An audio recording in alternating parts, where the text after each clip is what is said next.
관객으로 들어가서 백성으로 나온다. 이 한 문장이 지금 대한민국 극장가를 뒤흔들고 있다. 극적인 연출도 화려한 시각 효과도 아니다. 그저 한 어린 왕의 마지막 4개월, 그리고 그를 곁에서 지킨 평범한 사람들의 이야기가 무려 1,000만 명의 마음을 움직였다. 영화 한 편이 2년간의 침묵을 깨고 지친 극장가의 봄비처럼 내려앉았다. 영화 투자배급사 쇼박스는 장항준 감독의 작품 완과 사는 남자의 누적 관객 수가 개봉 31일째인 3월 6일 오후 6시 32분 마침내 1,000만 명을 돌파했다고 공식 발표했다. 2024년 4월에 개봉한 범죄도시사, 이후 꼭 2년 만에 탄생한 천만 영화로 국내 개봉작 가운데 역대 34번째, 한국 영화로는 25번째 기록이다. 코로나19 팬데믹 이후로는 7번째 천만 영화이기도 하다. 그리고 이틀 뒤인 3월 8일 왕과 사는 남자는 개봉 33일 만에 누적 관객 수 1,100만 명마저 돌파하며 멈추지 않는 흥행 질주를 이어갔다. 이번 1,100만 돌파 속도는 같은 수치를 기록한 범죄도시사와 동일하고 서울의 봄이 36일, 파묘가 40일, 광해, 왕이 된 남자가 48일 걸렸던 것과 비교하면 결코 느리지 않은 행보다. 대한민국 영화 역사의 흐름 속에서 왕과 사는 남자는 이미 확실한 자리를 새겨 넣었다. 사극으로서도 이 영화의 의미는 각별하다. 사극 장르에서 1,000만 관객을 돌파한 작품은 왕의 남자 2005, 광해의 왕이 된 남자 2010, 명량 2014 이후 이번이 4번째다. 10년이 넘는 세월이 흐른 뒤에야 사극이 다시 한번 1,000만의 문턱을 넘은 것이다. 그만큼 이 영화가 담아낸 정서는 특별하고 그 울림은 오래된 것이었다. 왕과 사는 남자의 이야기는 단순하다. 계유정난으로 왕위에서 쫓겨나 강원도 영월로 유배된 조선제육대 임금 단종, 훗날 노산군으로 불리게 되는 어린 왕의 마지막 4개월을 그린 팩션 사극이다. 박지훈이 단종을 맡았고 유해진이 목숨을 걸고 단종의 시신을 수습해 장례를 치른 실존인물 엄흥도를 연기했다. 역사 속의 짧은 기록으로만 남아있는 엄흥도라는 인물의 행적에 풍부한 상상력을 더해 장항준 감독은 권력자의 이야기가 아닌 민초의 시선으로 역사를 새롭게 해석해냈다.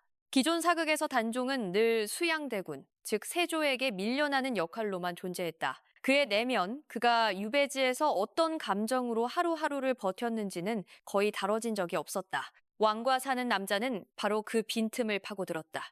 역사가 기록하지 않은 공간, 아무도 들여다보지 않았던 영월의 골목과 청룡포의 강변에서 나약하다고만 여겨졌던 단종은 서서히 자신만의 방식으로 성장해간다. 이 성장의 서사가 관객들의 마음을 건드렸다. 장항준 감독은 1,000만 달성 직후 쇼박스를 통해 단종이 점차 성장해가는 강단 있는 모습, 한 인간으로 살려고 하는 모습에 많은 분들이 감동을 받으셨던 게 아닐까 생각한다고 소감을 밝혔다. 또한 나의 이익을 버리고 옳은 일을 한다는 것에 대한 생각, 즉 의의와 최소한의 도덕적 마지노선에 대해 생각해 보셨으면 좋겠다는 말을 덧붙였다. 그가 가장 기억에 남는 관람 후기로 꼽은 2문장. 관객으로 들어가서 백성으로 나온다와 역사의 빈틈을 온기로 채웠다는 이 영화가 무엇을 담고자 했는지를 압축적으로 드러낸다.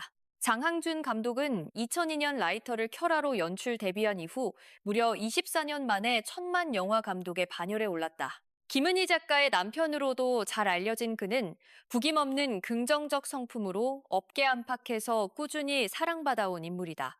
개봉 전부터 1,000만 관객을 달성하면 전화번호를 바꾸고 개명하고 성형까지 하겠다는 이른바 1,000만 공약을 내걸어 화제를 모았고 그 공약이 현실이 되자 팬들의 응원과 웃음이 쏟아졌다. 장 감독은 한 번도 상상해 본 적 없는 상황이고 저와 저희 가족들 모두 기쁘면서도 조심스러운 마음이라고 전했다. 주연 유해진은 이번 작품을 통해 1,000만 영화 5편 출연이라는 전무후무한 기록을 세웠다.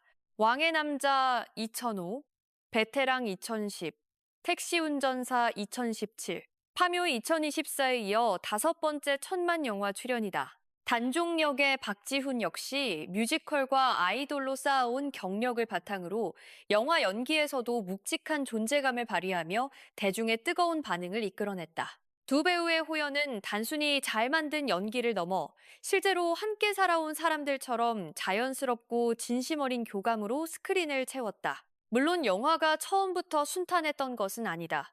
개봉 초기에는 어설픈 호랑이 CG와 투박한 연출, 진부하다는 평가를 받은 일부 대사들이 도마에 오르기도 했다. 세련미가 부족하다는 지적은 분명히 있었다. 그럼에도 불구하고 영화는 입소문을 타고 빠르게 퍼졌다. 개봉 5일 만에 100만 명, 10일째 200만 명을 돌파하더니 설 연휴를 지나며 흥행 곡선이 급격하게 가팔라졌다. 3.1절 하루 동안에만 81만 명이 극장을 찾았고 3.1절 연휴 전체로는 247만 명을 동원했다. CG의 조악함보다 훨씬 강한 힘, 바로 신분을 초월한 인간애와 연민, 그리고 공동체적 가치가 사람들의 발걸음을 극장으로 이끈 것이다. 개봉 시점 또한 절묘하게 맞아떨어졌다. 자극적이지 않고 따뜻한 내용은 설 연휴를 맞은 가족 단위 관객들에게 최적의 선택지가 됐다.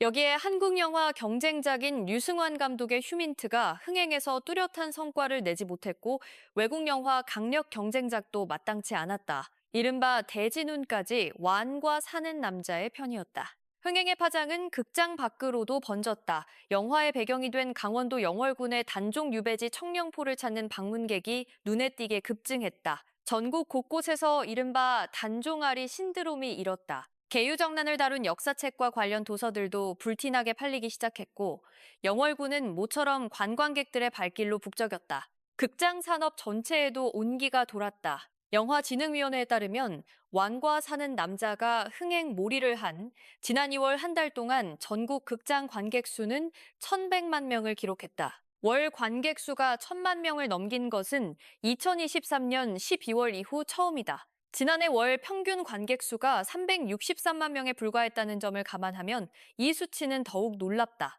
짧은 달인 2월에 1,100만 명이라는 숫자는 단순한 수치를 넘어 한국 극장가 부활의 신호탄으로 읽힌다.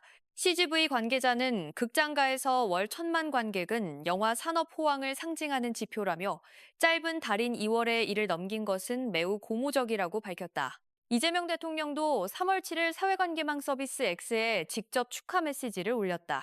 2024년 이후 2년 만에 이룬 성과이기에 더욱 뜻깊다며 창작의 자유가 살아 숨쉬고 문화가 국민의 자부심이 되는 나라를 만들기 위해 정부 역시 최선을 다하겠다고 전했다. 침체한 한국 영화 산업의 가뭄 끝 단비 같은 소식에 정계와 문화계 전반에서 축하의 말이 이어졌다. 이 영화의 흥행이 특히 주목받는 이유는 단순히 관객 수 때문만이 아니다. 왕과 사는 남자는 OTT 중심의 콘텐츠 소비 문화가 일상이 된 시대에 왜 사람들이 여전히 극장을 찾는지를 다시금 증명해 보였다.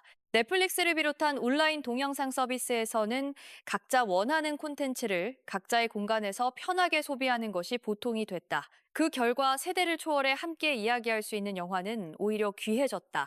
영화평론가 윤성은은 OTT 등에서 볼 수 있는 콘텐츠가 많다 보니 사람들의 관심사도 흩어져 있었는데 왕과 사는 남자가 급부상하면서 학교나 직장에서 사람들을 만나면 자연스럽게 이야기할 수 있는 구심점이 됐다고 분석했다. 이어 왕과 사는 남자는 극장에서 함께 영화를 보는 감흥과 정서적 몰입의 가치를 증명한 작품이라고 강조했다. 영화평론가 정지욱은 자극적인 콘텐츠의 범람에 대한 피로도가 쌓여 있다 보니 왕사남 같은 따뜻하고 담백한 이야기가 대중에게 어필한 것 같다고 해석했다. OTT와 숏폼 콘텐츠 속에서 날로 강도 높아지는 자극적인 소재들에 지친 대중이 오히려 조용하고 따뜻한 이야기를 찾아 극장으로 향했다는 것이다. 세종대 한창원 교수도 극장이 스마트폰으로부터 단절된 디지털 디톡스 공간으로 자리매김하면서 관객에게 깊은 정서적 밀도를 제공하는 영화가 흥행할 가능성이 더욱 커지고 있다고 강조했다. 대중문화평론가 정덕현은 한 발 더 나아가 왕과 사는 남자의 흥행은 좌절된 정의, 청년 세대의 고난 등 현실 이슈와 접목시켜 해석할 수 있다고 분석했다. 권력에 의해 쫓겨난 어린 왕의 이야기가 오늘을 사는 많은 이들의 좌절과 억울함, 그리고 그럼에도 포기하지 않는 삶의 의지와 겹쳐 보였을 것이라는 해석이다. 지난해 연말 개봉한 멜로 영화 만약의 우리가 260만 관객을 모으며 깜짝 흥행을 기록한 것도 같은 맥락에서 읽힌다. 아주 새롭거나 세련된 연출의 대작이 아니어도 함께 웃고 울 수 있는 감동적 요소와 카타르시스가 있으면 얼마든지 관객을 극장으로 불러들일 수 있다는 사실이 다시 한번 확인되고 있다. 왕과 사는 남자는 그 증거이자 극장이라는 공간의 본질적 가치를 되살린 작품으로 평가받는다.